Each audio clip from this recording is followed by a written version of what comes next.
Shalom, bien-aimé de Dieu, je te salue dans le nom précieux de Jésus-Christ, notre Seigneur et Sauveur. Je crois que tu es bien réveillé ce matin, le Seigneur t'a donné la force et j'espère que tu es en bonne santé.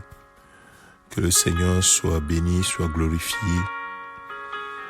J'aimerais partager avec toi ce conseil des Écritures concernant la relation entre les frères et les sœurs. Étant les enfants de Dieu, nous avons le même Père, le Père Céleste. Nous avons été sauvés en Jésus-Christ et nous devons nous préoccuper les uns des autres. Nous devons nous occuper les uns des autres. Oui, et cela, c'est la pensée de Christ. Dans Galates chapitre 6, le Seigneur, par son esprit, donne au travers la lettre de l'apôtre Paul des conseils aux frères et aux sœurs concernant la vie chrétienne. Et dit, en commençant, que si un frère, verset 1, verset 2, si un frère, frères et sœurs, si un homme vient être surpris en faute, vous qui êtes spirituels, redressez-le dans un esprit de douceur. Veille sur toi-même de peur que toi aussi tu ne sois tenté. Verset 2, portez les fardeaux les uns des autres et accomplissez ainsi la loi de Christ. Et j'aimerais m'attarder sur le verset 2. Portez les fardeaux les uns des autres et accomplissez ainsi la loi de Christ. L'apôtre commence par un problème de péché pour dire redressez, préoccupez-vous de l'autre. En réalité, le message est là.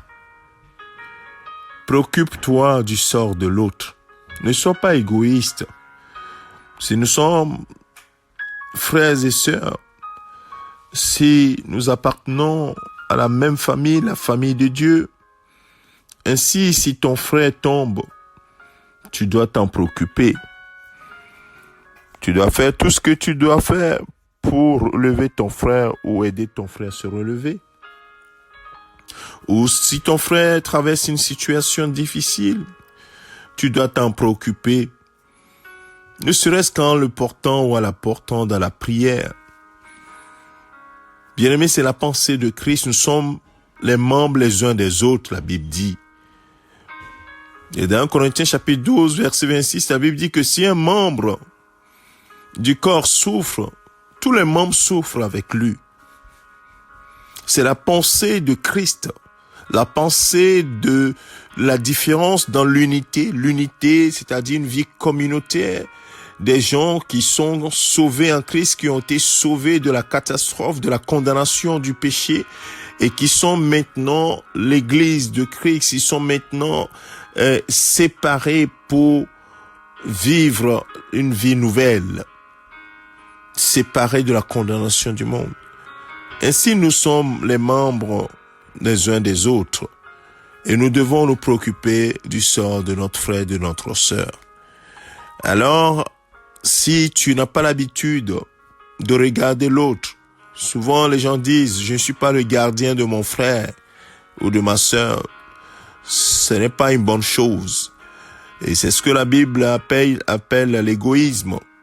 Tu te préoccupes de toi-même, alors que lorsque la Bible parle de la loi de l'amour, aimer l'Éternel, Dieu de tout ton cœur, de toute ta pensée, de toute ta force, de toute ton âme, si on veut être complet, et aime ton prochain comme toi-même, c'est ce que cela veut dire.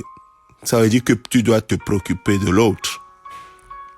Encore plus, ton frère ou ta sœur, sauvé comme toi, vous appartenez à la même famille de Dieu, encore plus. Mon frère, ma sœur, préoccupe-toi de l'autre. N'oublie pas, portez les fardeaux les uns des autres et accomplissez ainsi la loi de Christ. Ne pense pas qu'à toi. Tu n'es pas le centre du monde, ni le centre de l'Église. Tu es qu'un élément, un membre. Il y en a d'autres également. Et le Père se préoccupe aussi bien de ton frère que de toi. Ainsi, toi-même, préoccupe-toi de toi, il n'y a pas de souci par rapport à ça, mais de l'autre également.